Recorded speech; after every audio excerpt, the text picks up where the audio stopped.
All right, so today we're joined by Chris. Chris, introduce yourself to the Debrief Project.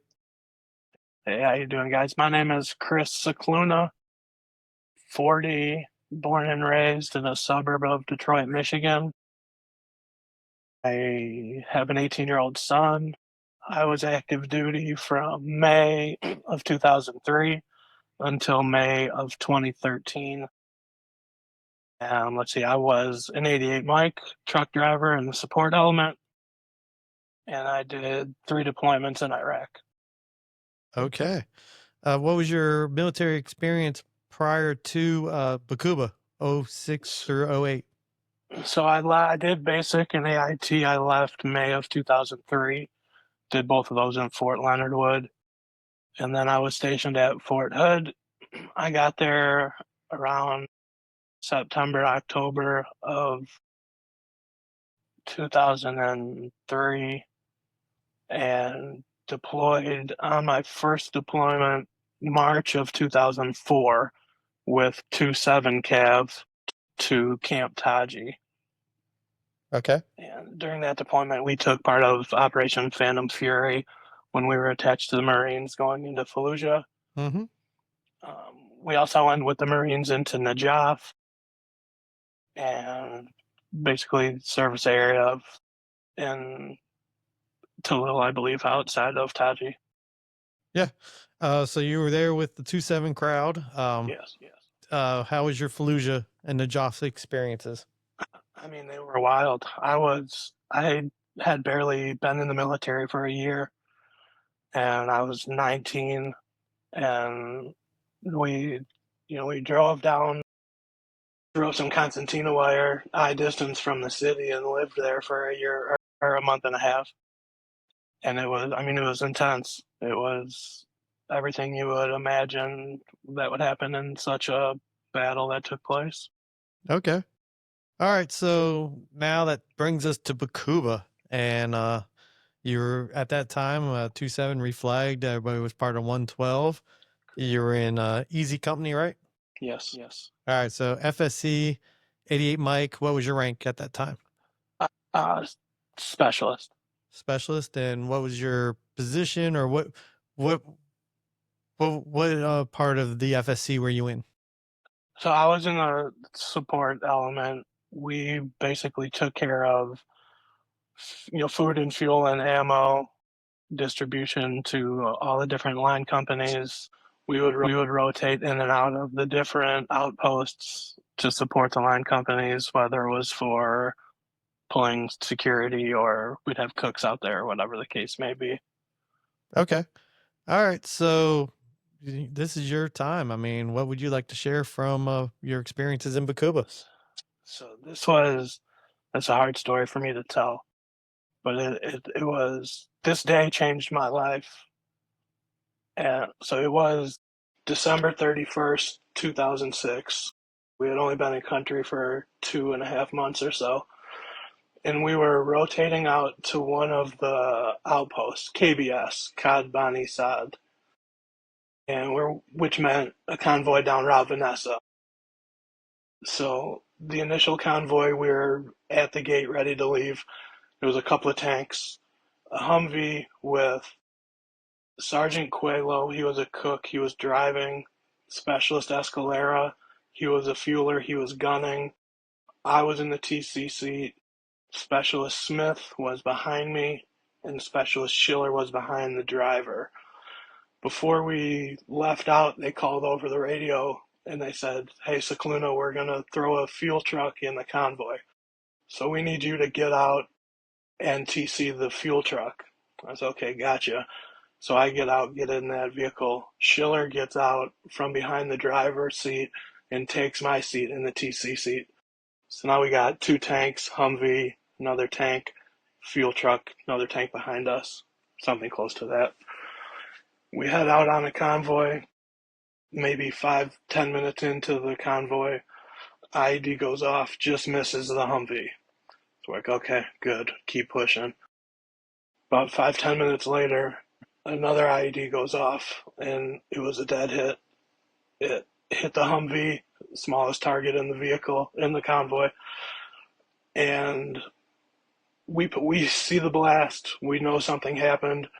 They call over the radio. The tanks start to form a box and pull security. We pull inside the security because we're in the fuel truck, and we get out to go pull security and see what happened. And I ran up to the Humvee, and Schiller, the guy that took my seat, was killed. Smith, sitting behind the TC seat, was killed. The Escalera in the gun hatch was injured, and Sergeant Coelho in the driver's seat was injured.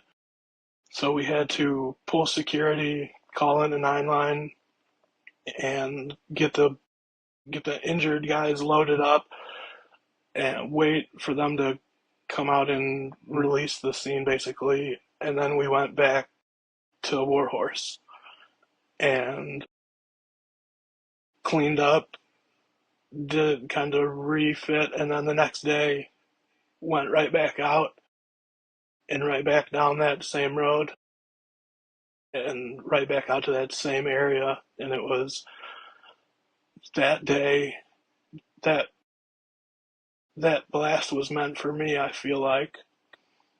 And the fact that it didn't get me, now carrying the survivor's guilt is heavy.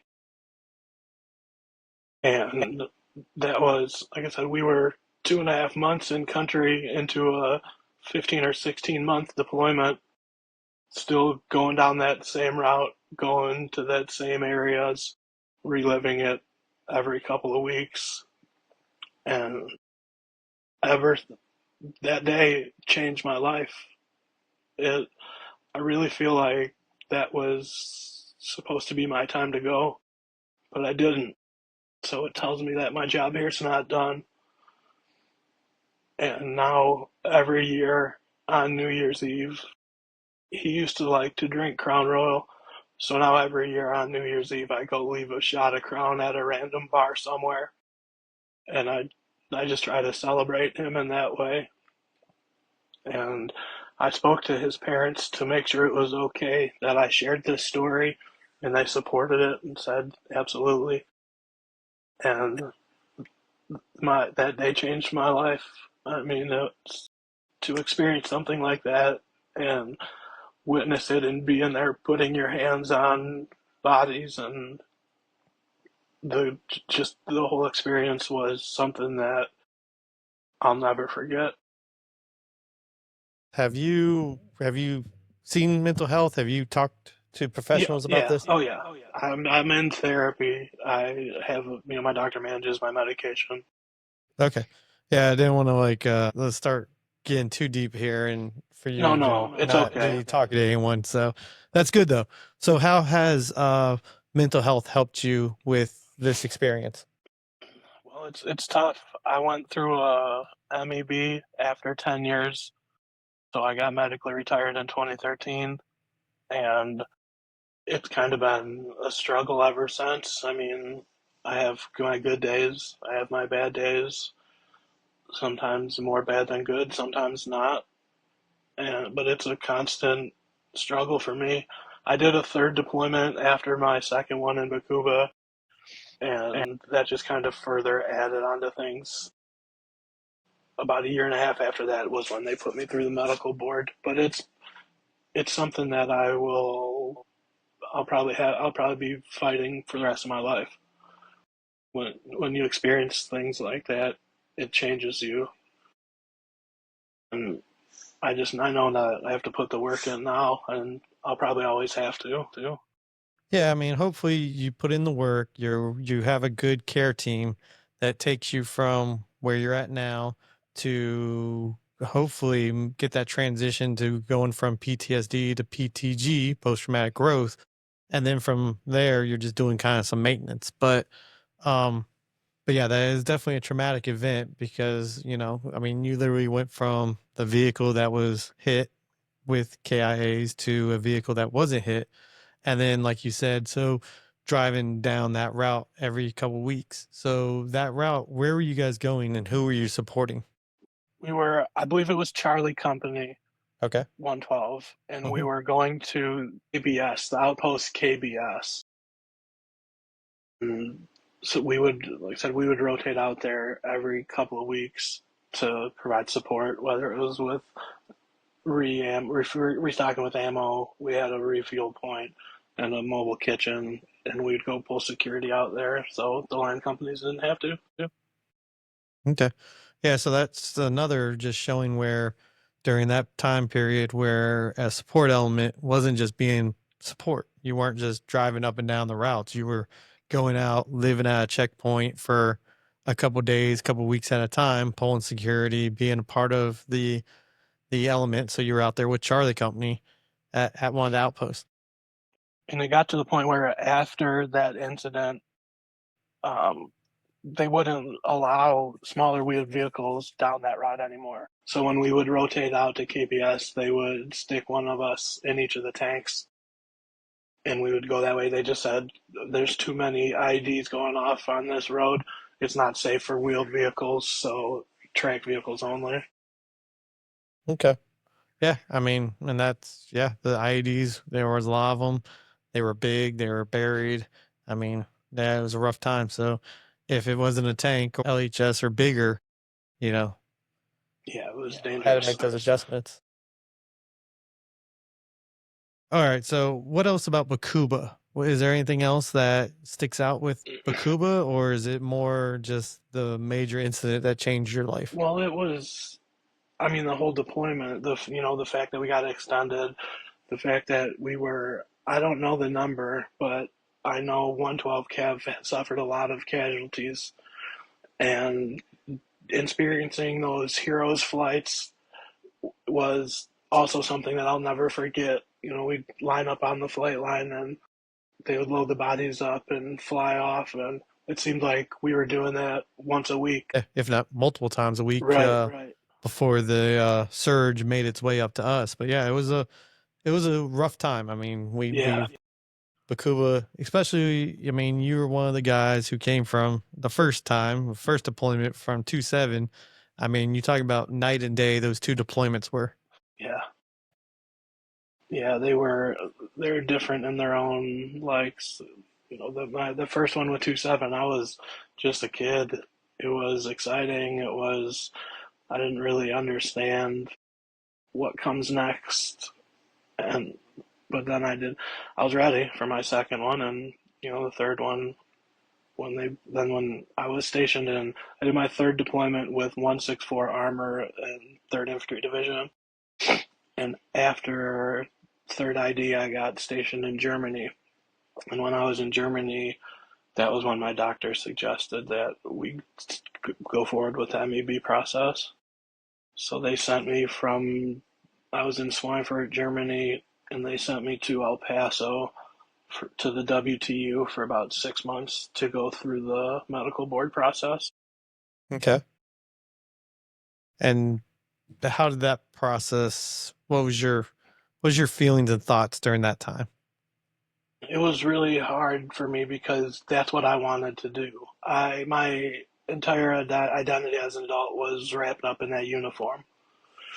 So it was really hard because I was good at what I did, and it was hard for me to understand why they wouldn't let me do it anymore. But now looking back, they clearly had my best interests in heart, and it wasn't. My doctor in Germany understood that if I stay in, I'm going to keep going, and it's just going to make things worse. So while I did resist it at first, looking back now, obviously it was the right call. Yeah, because just the cumulative trauma was just building and building with you, and it wasn't going towards a good place. So that was tough. It's still something I struggle with because I just really loved what I did, and to be told that I can't do it anymore, it's a hard pill to swallow. It really is, especially like you said, it was a big part of your identity, the purpose. You know, you had a mission. Right.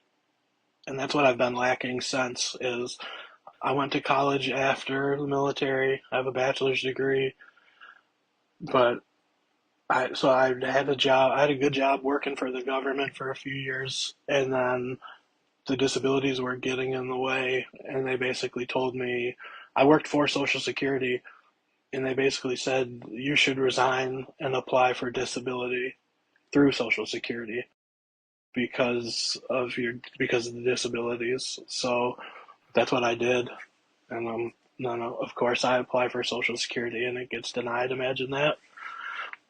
And so we're currently in the appeals process for that. Okay. Um,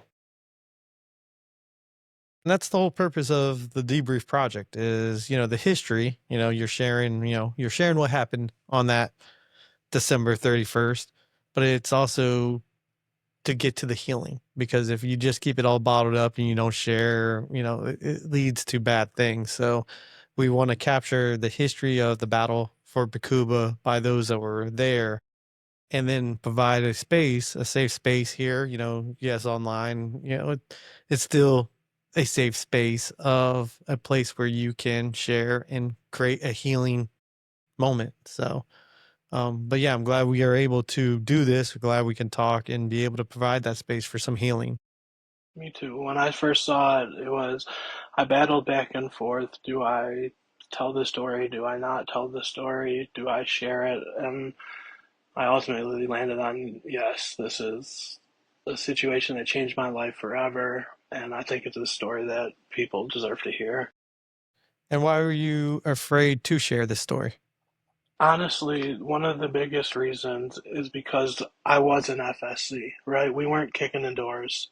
We weren't on the offensive like the line companies were. So it almost, I feel like maybe people would think it's a little bit insignificant because we weren't the ones kicking in the doors. And I didn't want to share the story and have, a lot of people experience a lot worse than that. But ultimately, it was a story that changed a lot of things for me. And I think a lot of people in our battalion probably don't even know that happened because it was the support element. And so I just didn't want to, I felt a lot more like it was Schiller's story, not my story. But my best friends who I served with and deployed with, when I was talking about it, he's like, no, man, this is your story. He's just a part of it. And he was right. And so I said, this is something that I can talk about that might help other people. That knowing that I've had people in the civilian world reach out because I'm pretty open with my journey. I've had people say, man, if you can do it, I can do it. If you can go to therapy, I can go to therapy. If you can talk about it, I can talk about it. So I'm far from a North Star, but I do try to be as open as I can to try to let other people know that it's okay to not be okay sometimes. Exactly. And just because you're far from the North Star doesn't mean you don't see it. And yeah, I would tell you, I think you may be shocked that more people within the battalion, know of this story or know of these stories. But more importantly, um, there might be this stereotype, there might be this attitude about, yeah, the door kickers, all those guys are the ones, that are doing stuff. But, if you and the FSC wasn't there, no one would be eating, no one would be getting fuel, no one would be, like you were saying, you guys were going down there to pull security while they were off doing their mission. So, we all played a big role. So don't ever think less, because, FSC played a big role. And something that we're highlighting through these conversations is how, you know, everybody was connected, but, especially you talk about FSC, you weren't just doing FSC stuff, because you weren't just driving down there, dropping off supplies and coming back. You were off pulling security.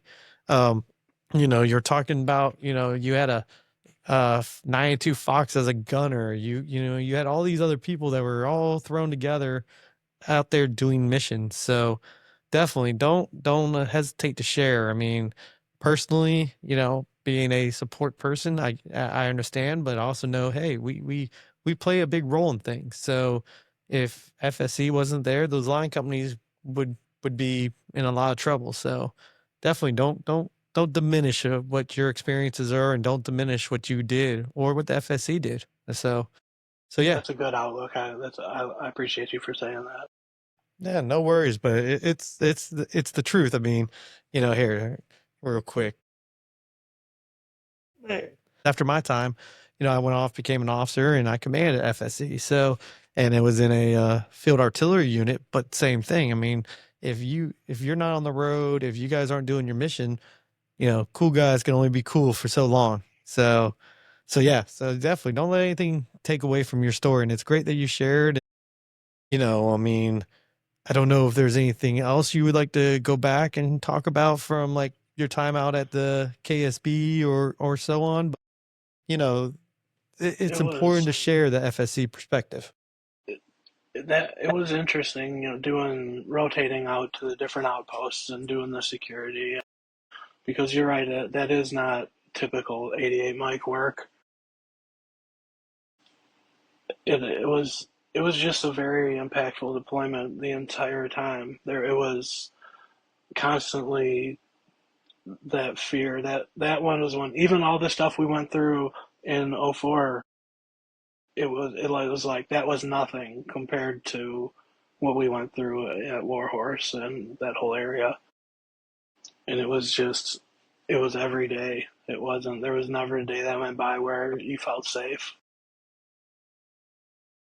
You're saying Taji had nothing on Warhorse. I mean, Yeah, right. No, Taji Warhorse was was a whole huge. different It was, experience. yeah, it was. We would take incoming at Taji, and it was no big deal. Where you take incoming at Warhorse, and you better get to that bunker. That was, yeah. I think that's, that was the story I wanted to tell, and the whole deployment was impactful. So there's really not one thing that stands out. It was just the entire deployment as a whole. Yeah. Very cumulative though. I mean, like you were saying, it's just major incidents and then all the other incidents is just that just all come together to become a very cumulative, trauma filled 15 months. Yeah, yeah. That's like I said, those Heroes flights, while as respectful as they are, that that's another memory that I'll never forget is standing out there on the helipad and saluting the birds as they flew off. It was, like I said, it seemed like it was once a week we were meeting up for that.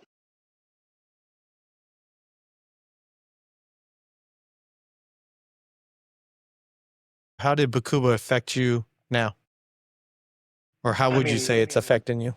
I haven't slept through the night in 10 years.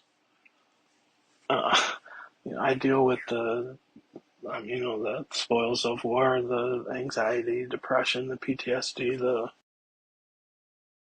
it's tough. It's every day is a battle, but it's not. It's a one that I can win more often than not.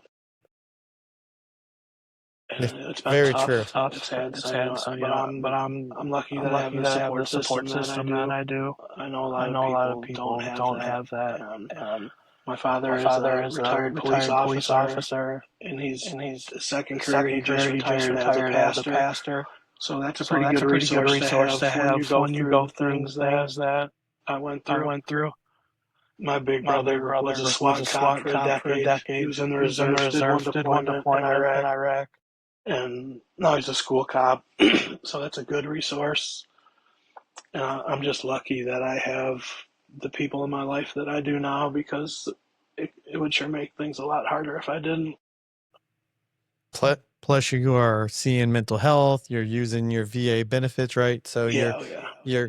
you have a robust support team. So it's good that you're talking. It's great that you're seeing mental health and you have your family support, because it takes a team to keep winning those individual battles.